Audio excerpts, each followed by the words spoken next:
વંદે માતરમ વિદ્યાર્થી મિત્રો, લાસ્ટ લેક્ચરમાં આપણે લંબ અક્ષ અને સમાંતર અક્ષના પ્રમેયનો અભ્યાસ કરી ચૂક્યા છીએ અને સાથે સાથે તેના રિલેટેડ પ્રશ્નો પણ સોલ્વ કરી ચૂક્યા છીએ. જ્યારે આજના લેક્ચરમાં આપણે સ્થિર અક્ષને અનુલક્ષીને ચાપ ગતિની શુદ્ધ ગતિનો અભ્યાસ કરવાના છીએ, જેને ઇંગ્લિશમાં કહેવામાં આવે છે kinematics of rotational motion about the fixed axis. હવે જો ચાક ગતિની વાત કરીએ તો ચાક ગતિ આપણે બે પ્રકારે અભ્યાસ કરી ચૂક્યા છીએ. એક તો કોઈ સ્થિર અક્ષને અનુલક્ષીને થતી ચાક ગતિ અને એક તો કોઈ સ્થિર બિંદુને અનુલક્ષીને થતી ચાક ગતિ, અથવા તો કે કોઈ એક સ્થિર બિંદુમાંથી પસાર થતી અક્ષને અનુલક્ષીને આપણે ચાક ગતિનો અભ્યાસ કરેલો હતો, જેમાં આપણે ભમરડાના ધૂળનું ઉદાહરણ લીધેલું હતું. તો અહીંયા આપણે કોઈ સ્થિર બિંદુને અનુલક્ષીને થતી ચાક ગતિને ધ્યાનમાં લેવાના નથી. આપણે માત્ર ને માત્ર સ્થિર અક્ષને અનુલક્ષીને થતી ચાક ગતિને જ ધ્યાનમાં લઈશું. શુદ્ધ ગતિ એટલે કે કાઇનેમેટિક્સ. તો અગાઉના પ્રકરણોમાં આપણે કાઇનેમેટિક્સ અને ડાયનેમિક્સ શું છે તેનો અભ્યાસ કરી ચૂક્યા છીએ. મેં તમને સમજાવેલું હતું કે કાઇનેમેટિક્સમાં આપણે માત્ર ને માત્ર પદાર્થ અથવા તો કે કણની ગતિની ચર્ચા જ કરવાની હોય છે, તેના કારણોની ચિંતા કર્યા સિવાય. કાઇનેમેટિક્સમાં માત્ર ને માત્ર પદાર્થના ગતિનું વર્ણન તેના કારણોની ચિંતા કર્યા સિવાય કરવાનું હોય છે. જ્યારે ડાયનેમિક્સમાં ડાયનેમિક્સમાં પદાર્થની ગતિનું વર્ણન તેના કારણો સહિત કરવામાં આવે છે. કાઇનેમેટિક્સમાં આપણે કારણોની ચિંતા કરવાની નથી, આપણે માત્ર ગતિનું વર્ણન કરવાના છે. ત્યારબાદ હવે આપણે વાત કરીએ તો કે હું તમને અવારનવાર કહેતો આવ્યો છું કે રેખીય ગતિ અથવા તો કે સ્થાનાંતરણ ગતિ અને ચાક ગતિ બંને સામ્યતા ધરાવે છે. તો સ્થિર અક્ષને અનુલક્ષીને ચાક ગતિની શુદ્ધ ગતિ કી પણ રેખીય ગતિ સાથે ક્યાંક ને ક્યાંક સામ્યતા ધરાવતો હશે. તો કોની સાથે સામ્યતા ધરાવે છે? તો કે આપણે રેખીય ગતિમાં નિયમિત પ્રવેગી ગતિ માટે શુદ્ધ ગતિ વિજ્ઞાનના સમીકરણોનો અભ્યાસ કરી ચૂક્યા છીએ, જેની સાથે આ સામ્યતા ધરાવે છે. જ્યાં આપણે ત્રણ સમીકરણો મેળવેલા હતા. સૌપ્રથમ સમીકરણ કયું મેળવેલું હતું? તો કે v v0 at. બીજું સમીકરણ કયું હતું? તો કે x x0 v0t half at². ત્રીજું સમીકરણ કયું હતું? તો કે 2a x x0 v2 v0². તો જેની સાથે આ શું કરતું હશે? સામ્યતા ધરાવતું હશે. આપણે જે 3.6 નિયમિત પ્રવેગી ગતિ માટે શુદ્ધ ગતિ વિજ્ઞાનના સમીકરણો મેળવેલા છે તેને આ સામ્યતા ધરાવે છે. હવે અહીંયા આપણે માત્ર ને માત્ર સ્થિર અક્ષને અનુલક્ષીને થતી ચાક ગતિને ધ્યાનમાં લેવાના છે. તો આપણે અહીંયા માત્ર ને માત્ર એક જ સ્વતંત્ર ચલની જરૂર પડશે, વધુ ચલની જરૂર પડશે નહીં. એટલે કે માત્ર ને માત્ર એક જ મુક્તતાના અંશની જરૂર પડશે. મુક્તતાના અંશને ઇંગ્લિશમાં કહેવામાં આવે ડિગ્રી ઓફ ફ્રીડમ, જેનો આપણે વિગતે અભ્યાસ આગળ કરવાના જ છીએ. અત્યારે તમે માત્ર એવું ધ્યાને લ્યો કે માત્ર ને માત્ર એક જ ચલની જરૂર પડે. જો તમે રેખીય ગતિની વાત કરો તો એક પરિમાણમાં તો આ ધન x છે અને આ ઋણ x છે. આ કોઈ ઓરિજિન થઈ ગઈ સંદર્ભ બિંદુ. કોઈ બિંદુ p આગળ કોણ રહેલો છે તો તેના સ્થાનને દર્શાવવા માટે આપણે માત્ર એક જ અક્ષની જરૂર પડશે. આ શું થઈ ગયું? કોણ જે છે તેનું સ્થાન. એટલે જેટલા અક્ષોની તમારે જરૂર પડે છે તેને શું કહેવામાં આવે? ડિગ્રી ઓફ ફ્રીડમ, જેનો વિગતે અભ્યાસ આપણે આગળ કરવાના છે. બરાબર છે? એટલે અત્યારે તમારે એમાં બહુ ઊંડાણમાં જવાની જરૂર નથી. બરાબર છે? હવે આપણે વાત કરીએ તો કે સ્થાનાંતરણ ગતિ અથવા તો કે રેખીય ગતિનો આપણે જે અભ્યાસ કરેલો છે તે રેખીય ગતિ અને ચાક ગતિમાં કઈ રાશિઓ સામ્યતા ધરાવે છે? તો કે આપણે અત્યાર સુધી જે કઈ રાશિઓ ગણાવી બધી જ રાશિઓ સામ્યતા ધરાવતી જ હતી.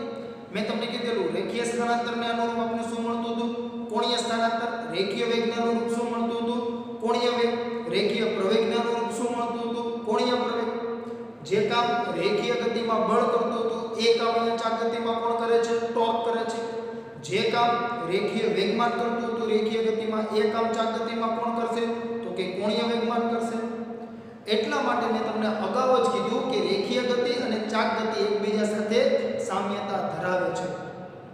તો હમણાં જે મેં તમને નિયમિત પ્રવેગી ગતિ માટેના સમીકરણો કીધા કે v v0 at x x0 v0t half at square 2a x x0 is equals to v square minus v0 square.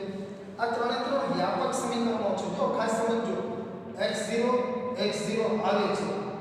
જો પ્રારંભિક સ્થાન શૂન્ય હોય તો લખવાની જરૂર નથી. આપણે generally x v0t half at square લેતા હતા. કેમ કે આપણે જે કે પ્રશ્નો સોલ્વ કરતા હતા તેમાં જે સ્થાનેથી ગતિની શરૂઆત થતી હતી એને આપણે શું લઈ લેતા હતા? x 0 સ્થાન. એટલા માટે આપણી ગણતરી થોડી સરળ બને. બરાબર? એટલે જે તમારે ખાસ નોંધવું. તો અહીંયા જો તો એક તો સ્થાનાંતરની વાત આવે છે, બીજી તો કે વેગની વાત આવે છે, પ્રવેગ અને સમયની વાત આવે છે. તો સમય તો ચાક ગતિ હોય કે રેખીય ગતિ હોય, સમયમાં કોઈ ફેરફાર થશે નહીં. એમાં કોઈ કોણીય સમય આવે નહીં. બરાબર છે? રેખીય સમય અને કોણીય સમય એવું કાંઈ હોય નહીં. તો સ્થાનાંતર, વેગ અને પ્રવેગને અનુરૂપ ચાક ગતિમાં આપણી પાસે કઈ કઈ રાશિઓ છે? તો કે સ્થાનાંતરને અનુરૂપ છે કોણીય સ્થાનાંતર, રેખીય વેગને અનુરૂપ છે કોણીય વેગ અને કોણીય પ્રવેગ જે છે તે રેખીય પ્રવેગને અનુરૂપ છે, જે આપણે જાણીએ છીએ.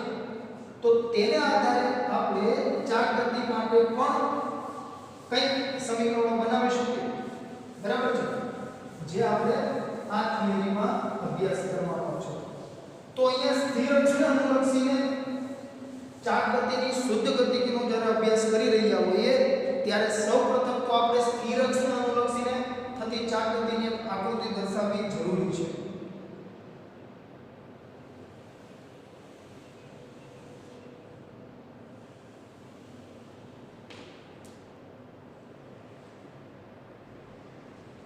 ધારો કે આ મુજબનો કોઈ પદાર્થ છે. આપણે થોડો એને સીધો કરી દઈએ પદાર્થને. ઠંડીમાં ત્રાસ આપી રહ્યો છે.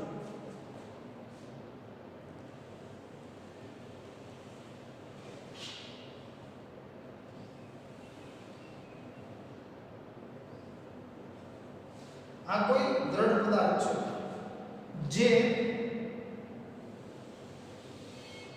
આ કોઈ અક્ષને અનુલક્ષીને ચાક ગતિ કરે છે. જે અક્ષ સ્થિર અક્ષ છે આ અક્ષ પણ થોડી ત્રાસી લાગે છે મને.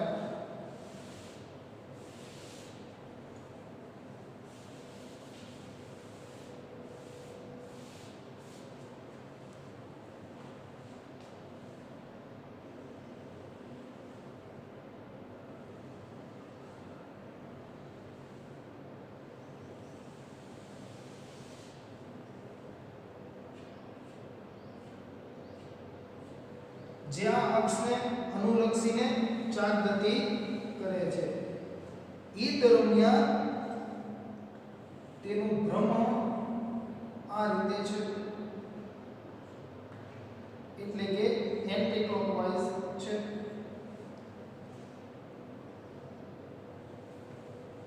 અને અન્ય અક્ષો આપણે અહીંયા દર્શાવી દઈએ.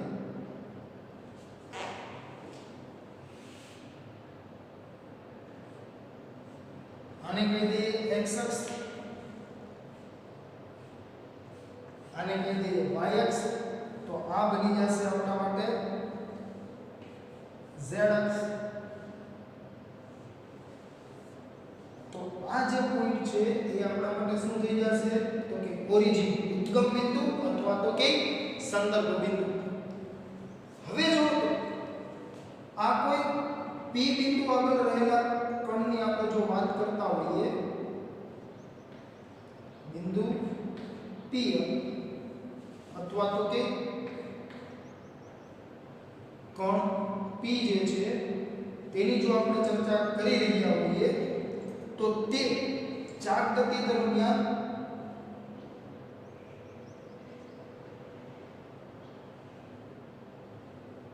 આ મુજબ કંઈક વર્તુળાકાર ગતિ કરતો હશે.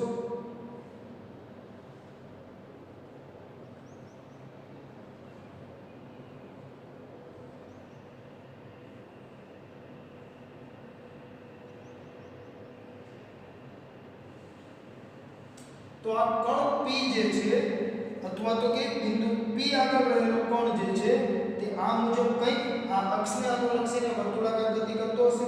એ દરમિયાન તેનું સેન્ટર ક્યાં હશે? તો કે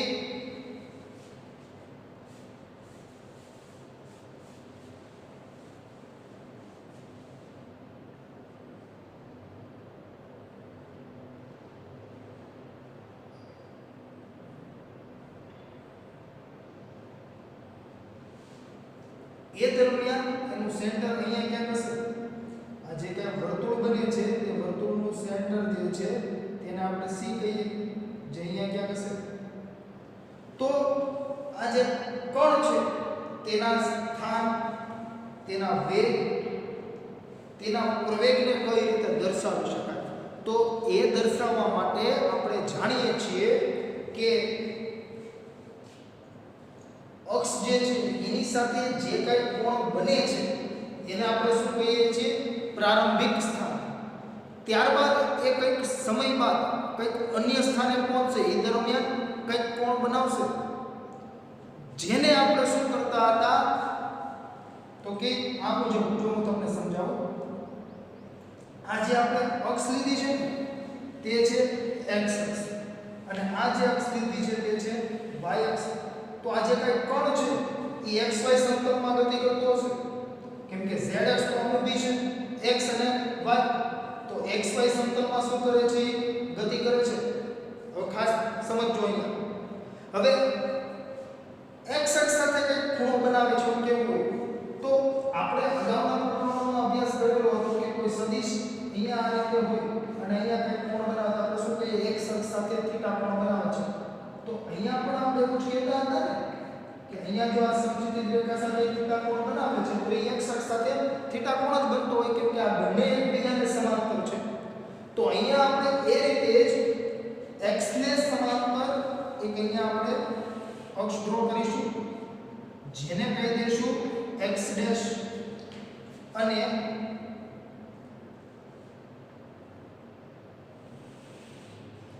y ને સમાંતર એક અક્ષ ડ્રો કરીશું, જેને કહીશું આપણે y ડેશ. તો જો કણ પ્રારંભમાં P બિંદુ આગળ હોય અથવા તો કે કંઈક આ સ્થાને હોય તો x અક્ષ સાથે એ કંઈક આ કોણ બનાવે છે. કોણ માટે મેં તમને કીધેલું કે એન્ટી ક્લોકવાઇઝ ડાયરેક્શનમાં જવાનું. અહીંયા આપણે મેં તમને કીધેલું હતું કે આ રીતે કોણ બનાવવાનું, હંમેશા એન્ટી ક્લોકવાઇઝ ડાયરેક્શનમાં, વિષમઘડી દિશામાં. તો આ કંઈક કોણ બનશે, જેને આપણે શું કહીશું? તો કે થીટા. પણ જો તો આ પ્રારંભિકની વાત છે, t બરાબર 0 સમયની, તો આને શું કહી દેવાય? થીટા 0. અને આ જે કઈ કણનું સ્થાન છે તેને આપણે કહી દઈએ p0. બરાબર. ત્યારબાદ કોણ ગતિ કરીને કંઈક t બરાબર t સમયે અહીંયા પહોંચે છે. તો હવે જો તો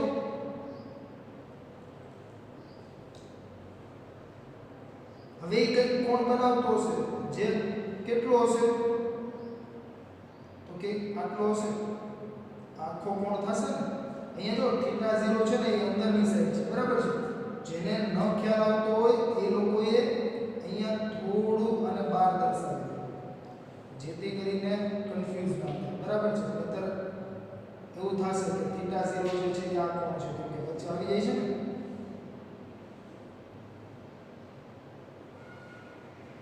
તો આ x અક્ષ સાથે બનતો કોણ થઈ ગયો, જે t બરાબર t સમયે, અને કણ જે છે એ હવે p સ્થાને છે. તો એ એ જે કઈ કોણ છે એને શું કહેશું આપણે થીટા બરાબર અહીંયા t બરાબર 0 સમય અહીંયા t બરાબર t સમય એવું હોય તો અહીંયા લખી દેવાનું t બરાબર 0 સમય અને આ છે t બરાબર t સમય તો જો અહીંયા હવે એના સ્થાનમાં ફેરફાર કેટલો થયો અથવા તો કે કોણીય સ્થાનાંતર કેટલું થયું તો કે ડેલ્ટા થીટા જેટલું થીટા માઈનસ થીટા 0 જે આપણે અગાઉ અભ્યાસ કરી ચૂક્યા છીએ તો અહીંયા આપણે લખી શકીએ કે t બરાબર 0 સમયે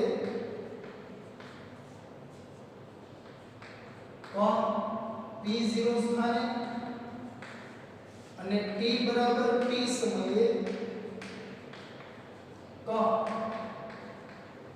p સ્થાને તો કોણીય સ્થાનાંતર શું થઈ જાય તો કે કોણીય સ્થાનાંતર ડેલ્ટા થીટા થશે એટલે કે થીટા માઈનસ થીટા 0 આખો જે છે થીટા એમાંથી તમે થીટા 0 બાદ કરી દો તો એટલું જેને સ્થાનાંતર કર્યું છે તો એ શું થઈ ગયું આપણું કોણીય સ્થાનાંતર જો તો જે રેખીય સ્થાનાંતરના અનુરૂપ છે x બરાબર x x0 હવે જો તો આપણે રેખીય વેગની પણ જરૂર પડશે તો રેખીય વેગનું અનુરૂપ શું હશે તો કે કોણીય વેગ આપણે જાણીએ છીએ શું હોય ઓમેગા d θ/dt અને અહીંયા જો આપણે જે કઈ કોણીય વેગ લઈએ કે કોણીય પ્રવેગ લઈએ તેને હું અહીંયા આદિશ સ્વરૂપે જ દર્શાવીશ આપણે અહીંયા માત્ર એના મૂલ્યની જ વાત કરીશું શું કરવા તો કે દિશા આપણે ખ્યાલ છે આપણે કઈ રીતે મેળવવાની હોય છે તો કે જમણા હાથના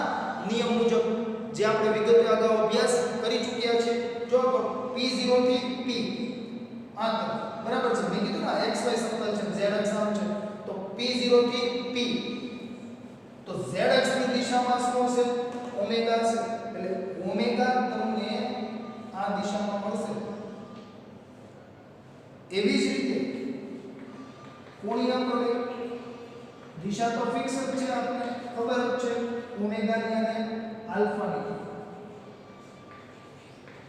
આમાં પણ શું થતું હશે તો કે જમણા હાથના નિયમ મુજબ આલ્ફા તમને કઈ રીતે મળશે તો કે આ દિશામાં જ મળશે અથવા તમારે જો અન્ય રીતે કે કોઈ એવું કહી શકો કે ઓમેગા ની દિશામાં આલ્ફા હશે એટલે કે આ દિશા z અક્ષની દિશા બરાબર છે એન્ટી ક્લોકવાઇઝ ડાયરેક્શનમાં ભ્રમણ થાય છે એટલા માટે જો ક્લોકવાઇઝ થતું તો નીચે તરફ મળે બરાબર છે કા ઉપર મળે કા નીચે તરફ કોણીય વેગ અને કોણીય પ્રવેગ મળે એન્ટી ક્લોકવાઇઝ હોય તો ઉપર તરફ હોય અને ક્લોકવાઇઝ હોય તો નીચે તરફ હોય જે આપણે જાણીએ છીએ બરાબર છે તો આ થઈ ગયું કોણીય સ્થાનાંતર કોણીય વેગ અને કોણીય પ્રવેગ હવે મેં તમને સમજાવ્યું મુજબ કે આપણે જાણીએ છીએ કે રેખીય સ્થાનાંતરને અનુરૂપ છે કોણીય સ્થાનાંતર રેખીય વેગને અનુરૂપ છે કોણીય વેગ અને રેખીય પ્રવેગને અનુરૂપ છે કોણીય પ્રવેગ તો આપણે જે કઈ ત્રણ સમીકરણોનો અભ્યાસ કરેલો છે રેખીય ગતિ માટે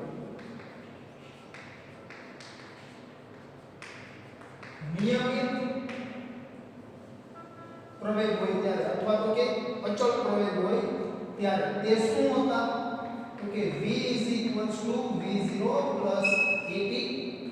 બીજું શું હતું તો કે x બરાબર x0 v0t half at². ત્રીજું સમીકરણ શું હતું તો કે 2ax x0 v2 v0². આને તમે આ રીતે પણ લખી શકો v2 v02 2ax x0.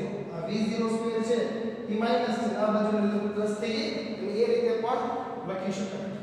તો ચાક ગતિ માટે આપણે કઈ રીતે લખી શકીએ તો કે ચાક ગતિ માટે આપણે લખવું હોય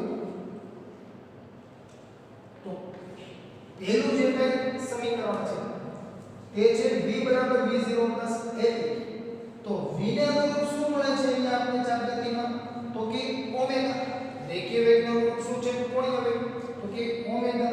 v0 શું છે પ્રારંભિક વેગ તો અહીંયા શું લખાશે ઓમેગા 0 પ્રારંભિક કોણીય વેગ એને અનુરૂપ શું હોય આલ્ફા, તો આલ્ફા ઇન્ટુ ટી, તો આ બની ગયું આપણું સમીકરણ. શેના માટે? તો કે સ્થિર અક્ષને અનુલક્ષીને ચાક ગતિની શુદ્ધ ગતિ માટે, બરાબર છે. બીજું શું થઈ જશે? તો કે x બરાબર x0 v0 t half m square. x શું હોય? તો કે અંતિમ સ્થાન, જેને અહીંયા આપણે શું કહીએ છીએ થીટા. x0 તો કે પ્રારંભિક સ્થાન, જેને આપણે શું કહીએ છીએ થીટા 0, પ્લસ v0 t એટલે કે v0 એટલે રેખીય વેગ પણ કેવો? પ્રારંભિક. તો અહીંયા શું આવશે? પ્રારંભિક કોણીય વેગ પ્લસ હાફ, એને અનુરૂપ શું આવશે? આલ્ફા. ટી તો ટી જ રહેશે.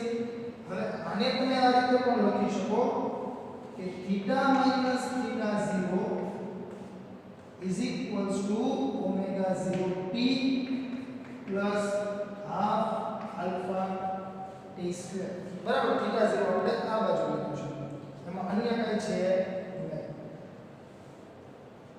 3 આ રીતે લખવું હોય કે આ રીતે લખવું, જે રીતે લખવું એ રીતે લખી શકાય. આપણે આ રીતે લખીએ, તમને ટેક્સ્ટ બુકમાં લગભગ આ રીતે આપેલું છે, બરાબર. v ને અનુરૂપ ઓમેગા, v0 ને અનુરૂપ ઓમેગા 0 પ્લસ 2, એને અનુરૂપ આલ્ફા, x ને અનુરૂપ થીટા અને x0 ને અનુરૂપ થીટા 0. તો આ રીતે આપણે સમીકરણ મળશે. બહુ સરળ જ છે. રેખીય ગતિમાં આ રીતે લખતા હતા, ચાક ગતિમાં આ રીતે લખીશું, બરાબર. જેને અનુરૂપ જે છે તે લખી દેવાના છે, તો તમને આવી રીતે સમીકરણો મળી જશે.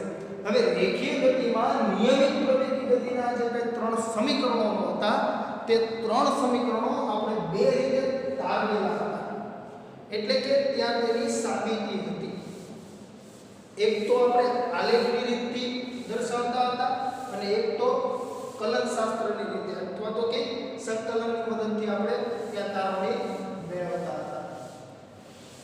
જે પ્રકરણ 3 માટે ખૂબ જ મહત્વની થિયરી હતી અને લગભગ અડધું પ્રકરણ તેના પર જ આધારિત હતું.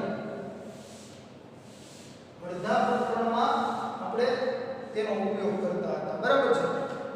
તો અહીંયા આપણે સ્થિર અક્ષને અનુલક્ષીને ચાક ગતિની વાત કરતા હોઈએ ત્યારે આપણે જે 3 સમીકરણો મળી છે તે 3 સમીકરણોની પણ આપણે અહીંયા તારવણી આપી શકીએ.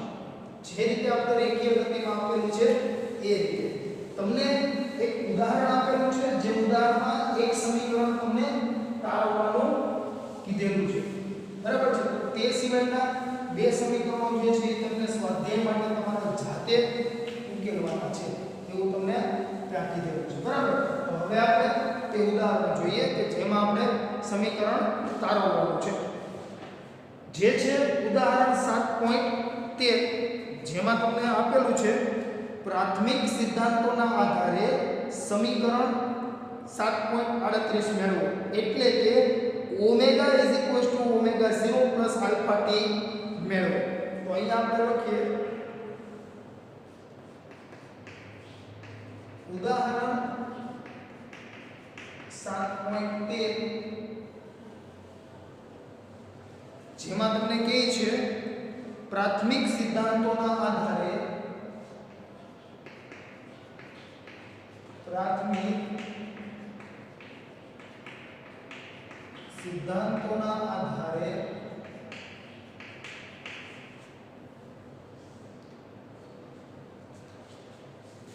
સમીકરણ ઓમેગા બરાબર ઓમેગા 0 આલ્ફા ટી મેળવો.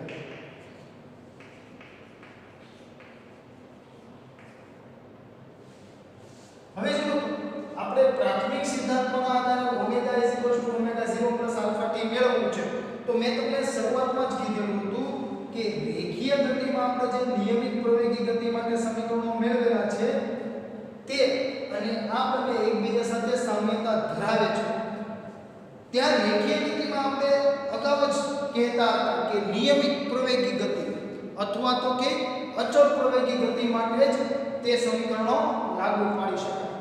તો અહીંયા પણ આપણે આ જે સમીકરણો છે તેના માટે તમે કીધેલું છે પ્રાથમિક સિદ્ધાંતોના આધારે, એટલે કે અહીંયા આપણે ધારણા કરવી પડશે એટલે આપણે લખીશું ધારો કે કરવું બરાબર છે તો આપણે અહીંયા લખી દઈએ કે ધારો કે અહીં કોણીય પ્રવેગ કેવો છે અચળ છે ધારો કે અહીં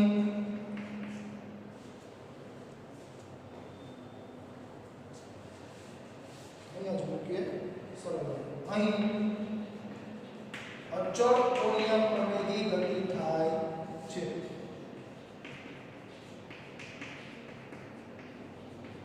હવે જો અચળ કોણીય પ્રવેગી ગતિ થતી હોય તો આલ્ફા શું હોય અચળ અને આલ્ફા આપણે જાણીએ છીએ શું લખાય d ઓમેગા બાય dt જેના બરાબર શું હશે અચળ હશે ખાસ સમજો બરાબર છે હવે ચાલો ને આપણે અહીંયા રહેવા દઈએ લખેલું રાખીએ જેથી તમને ખ્યાલ આવે બરાબર છે તો આના પરથી શું લખાશે તો કે આલ્ફા dt આપણે આ બાજુ લીધી તો આલ્ફા dt શું થઈ જશે d ઓમેગા હવે જો આપણે સૂત્રમાં શું જોઈએ છે તો કે ઓમેગા ઓમેગા 0 આલ્ફા t અહીંયા આપણી પાસે શું છે dt ને d ઓમેગા આપણે d ઓમેગા નથી જોતો d ઓમેગા એટલે તો સૂક્ષ્મ થયું ને આ કોઈ સૂક્ષ્મ અથવા તો કે કોઈ કણના રિલેટેડ વાત થઈ આપણે તો આખા પદાર્થ માટે અથવા તો કે તંત્ર માટે જોઈએ છે અથવા તો કે આપણે ઓમેગા જોઈએ છે તો શું કરાય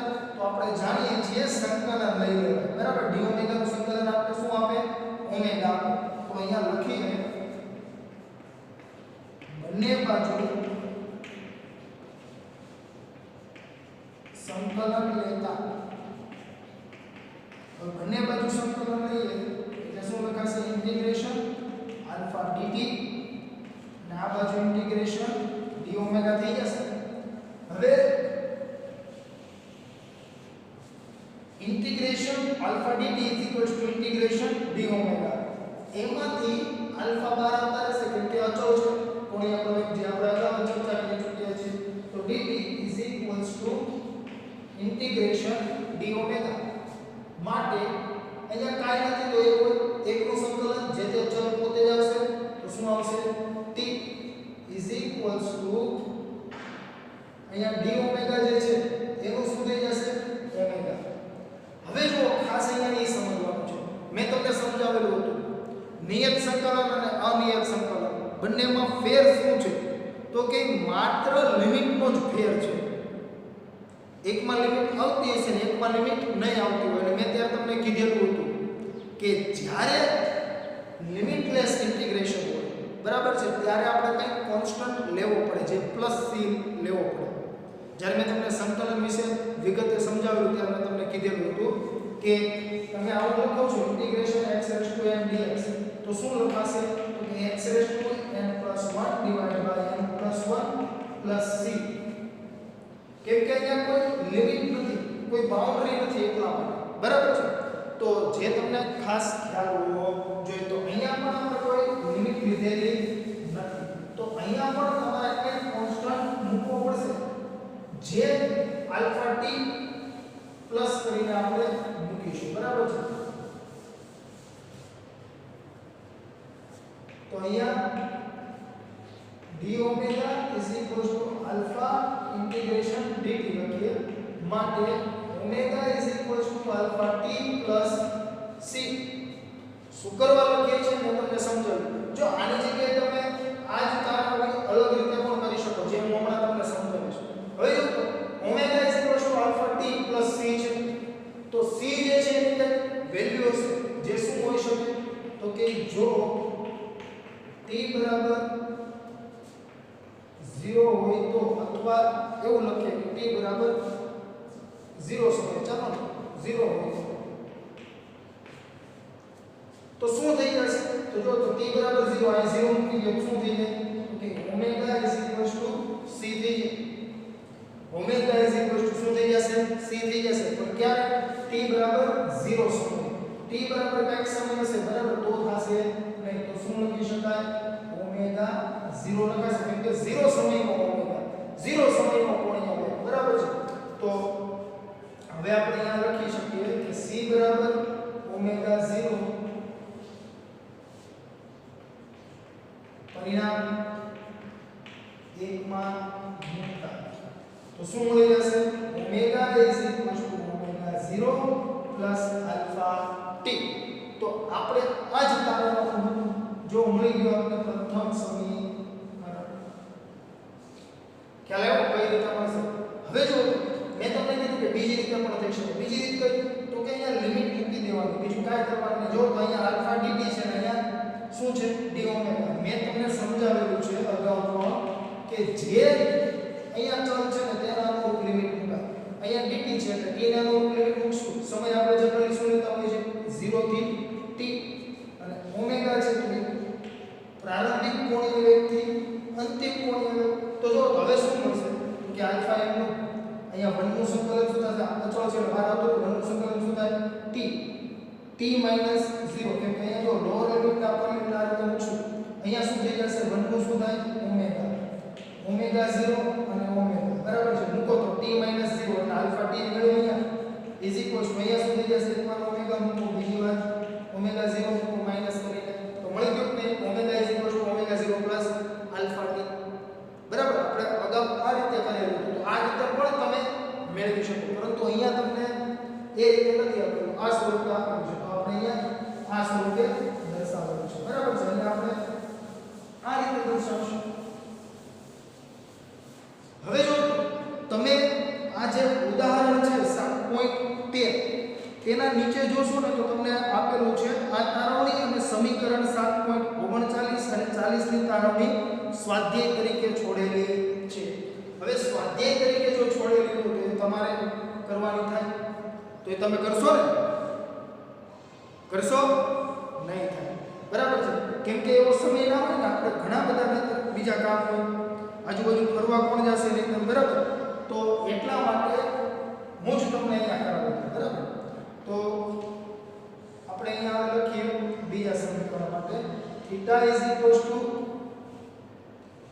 theta 0 plus omega 0t plus half alpha T square ની તારવણી બરાબર છે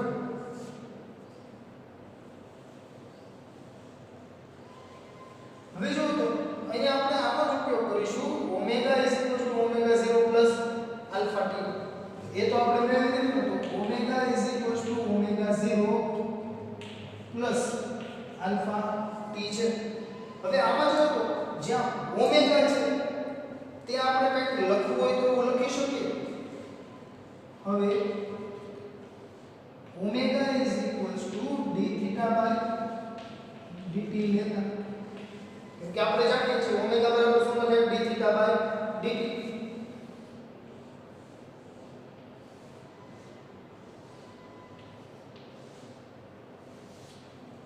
તો મૂકી દઈએ અહીંયા તો જ્યાં ઓમેગા છે ત્યાં d થીટા બાય dt પછી ઓમેગા 0 એમનું ને આલ્ફા t પણ એમનું તો ઓમેગા 0 પ્લસ આલ્ફા t માટે d theta is equal to જો આખું બ્રેકેટ છે તો આ dt છે આ બાજુ જશે બંને સાથે ગુણાશે ને omega 0 dt plus alpha t dt આ આલ્ફા t છે અહીંયા dt નથી આલ્ફા t dt માટે અથવા તો કે હવે બંને બાજુ સંકલન લેતા કેમ કે અહીંયા આપણે જો શું જોઈએ છે તો કે થીટા જોઈએ છે બરાબર છે તો શું કરીશું તો કે બંને બાજુ સંકલન લઈ લઈશું બરાબર છે એટલે બંને બાજુ સંકલન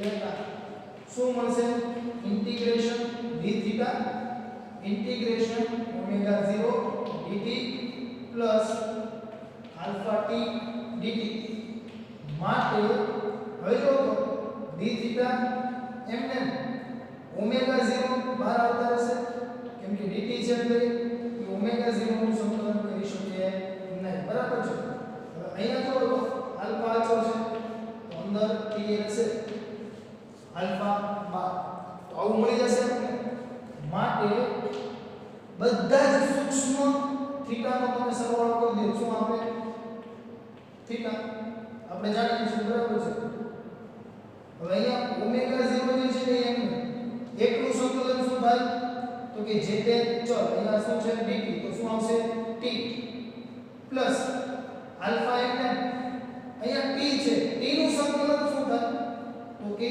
t² ના છેદમાં 2 અને મેં તમને હમણાં સમજાવ્યું મુજબ અહીંયા કે આપણે લિમિટ મૂકેલી નથી તો સંકલનના નિયમ મુજબ ત્યાં શું મુકાશે પ્લસ c. હવે જો ફરીથી જો t બરાબર 0 હોય તો શું થાય તો t બરાબર 0 હોય તો આ થીટા છે એમનું રહેશે ઓમેગા 0 * t છે તો t બરાબર 0 મૂકી દો તો આ સુધી ગયું 0 અહીંયા પણ t આવે છે અહીંયા 0 મૂકો તો 0 તો થીટા બરાબર c = થીટા 0 લખી શકાય કેમ કે 0 સમયનો થીટા છે બરાબર જેને આપણે થીટા 0 વડે દર્શાવતા હોય છે જે શું સૂચવે છે થીટા નોટ અને થીટા નોટ પણ વચાય તો થીટા 0 પણ વચાય 0 સમયનો થીટા બરાબર છે. તો હવે આપણે આને કહી દઈએ અલગથી તારવણી કરતા હોઈએ તો એક પરિણામ આપો અહીંયા સાથે સાથે છે આપણે બે આપીએ બરાબર કોઈ વાંધો છે નહીં. તો c બરાબર થીટા 0 પરિણામ 2 માં મૂકતા શું મળશે આપણે તો કે થીટા બરાબર theta 0 plus omega 0 t plus half alpha t square.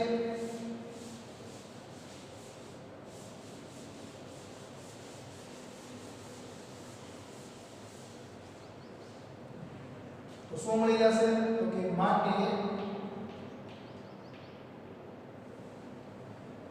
Theta બરાબર c ની જગ્યાએ theta 0 plus omega 0 t plus alpha t square m જે છે તેમ બરાબર છે. તો આ થઈ ગયું આપણું બીજું સમીકરણ. હવે ત્યારબાદ આપણે મેળવીશું ત્રીજું સમીકરણ. ત્રીજું સમીકરણ શું છે તો કે ત્રીજું સમીકરણ છે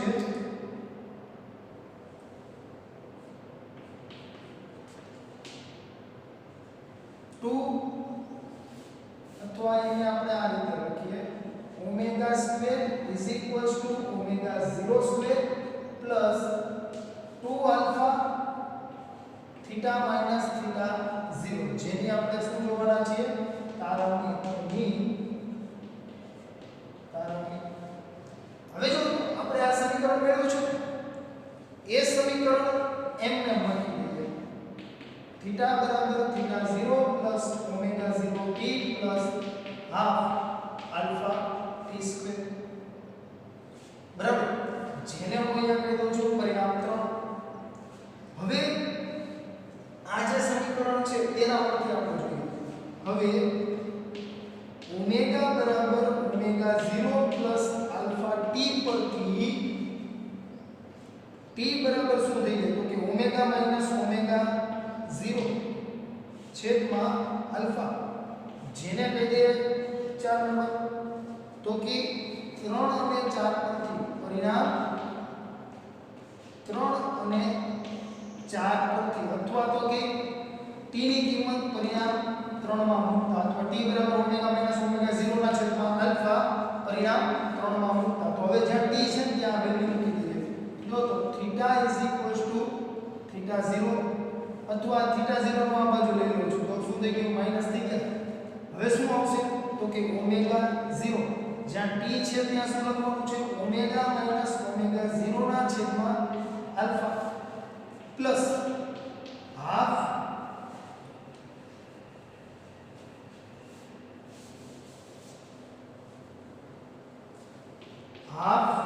આલ્ફા ઓમેગા માઈનસ ઓમેગા 0 ના છેદમાં આલ્ફા t નો સ્ક્વેર છે તો આનો પણ શું થઈ જશે સ્ક્વેર થઈ જશે. હવે માત્ર ને માત્ર સાદું રૂપ આપવાનું છે. સાદું રૂપ આપીશું એટલે આપણે સૂત્ર મળી જશે બરાબર. હવે બીજું કઈ એમાં છે નહીં.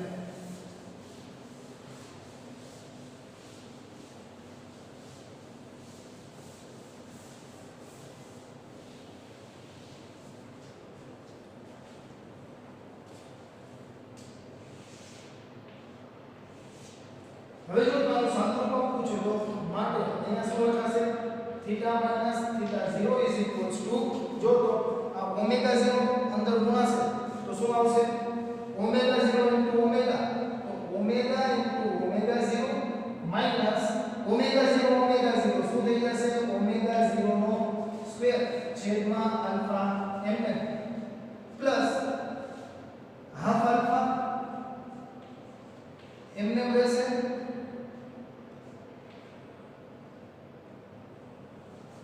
હવે અહીંયા આનો વર્ગ કરવાનો છે આનો મતલબ શું થયો a b આખાનો વર્ગ અને આલ્ફા વર્ગ તો છેદ તો આપણે ફિક્સ ખબર જ છે શું આવશે તો કે આલ્ફાનો વર્ગ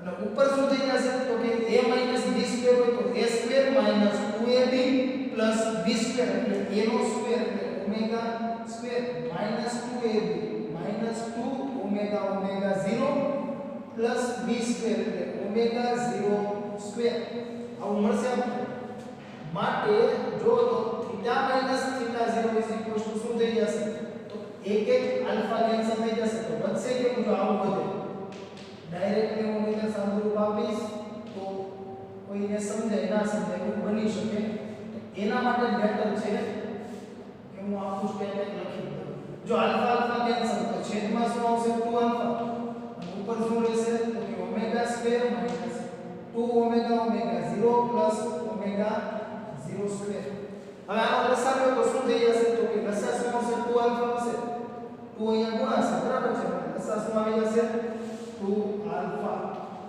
અહીંયા આલ્ફા છે અહીંયા 2 આલ્ફા છે શું લેવાય લસાઅ 2 આલ્ફા તો અહીંયા 2 નથી તો 2 સાથે ગુણી દેશું અથવા જે નથી સમજાતું ઉપર 2 વડે ગુણો નીચે 2 વડે ગુણો હવે જો તો છેદ બેના શું થઈ ગયા સમાન થઈ ગયા તો ડાયરેક્ટલી સરવાળો અથવા બાદબાકી જે હોય તે થઈ શકે ને બરાબર તો 2 વડે આને ગુણો 2 omega omega 0 minus omega 0 square 2 alpha તો છે 2 ના omega square minus 2 omega omega 0 omega 0 square અહીંયા તો છેદમાં 2 આલ્ફા આવે છે ત્યાં ગુણવાની જરૂર નથી તો થીટા માઈનસ થીટા 0 બરાબર તમને આવું મળી ગયું તો માટે theta minus theta 0 is equals two અથવા હવે ડાયરેક્ટલી લખી દઈએ સ્ટેપ સુધારવા નથી બરાબર છે માટે 2 આલ્ફા બાજુ લઈ લો 2 આલ્ફા થીટા માઈનસ થીટા 0 હવે જો તો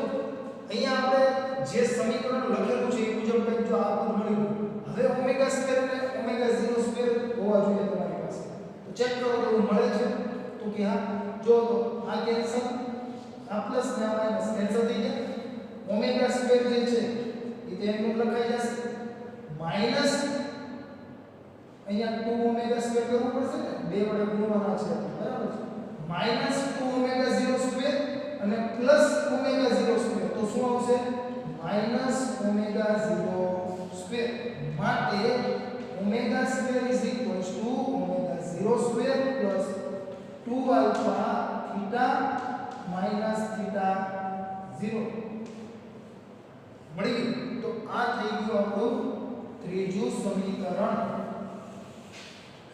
તો આ રીતે આપણે ત્રણ સમીકરણો મેળવી શકીએ જે આપણે રેખીય ગતિમાં નિયમિત પ્રવેગી ગતિ માટે મેળવેલા હતા બરાબર છે ત્યાં પણ આપણે બે રીતે તારવણી દર્શાવેલી હતી બરાબર છે અહીંયા તમને ઉદાહરણમાં માત્ર એક જ સમીકરણ મેળવવાનું કીધેલું છે પ્રાથમિક સિદ્ધાંતોના આધારે બરાબર અને બાકીના બે સમીકરણો જે છે તેની તારવણી તમને સ્વાધ્યાય સ્વરૂપે આપેલી છે જે પણ મેં તમને અહીંયા કરાવેલી છે અને આના રિલેટેડ તમને ઉદાહરણનો એક્ઝામ્પલ આપેલો છે અને અન્ય એક્સ્ટ્રા એક્ઝામ્પલ કે જેના લીધે તમારે આની પ્રેક્ટિસ સારી રીતે થઈ શકે તે હવે પછીના લેક્ચરમાં હું તમને અહીંયાથી કરાવીશ અને આજના લેક્ચરમાં જો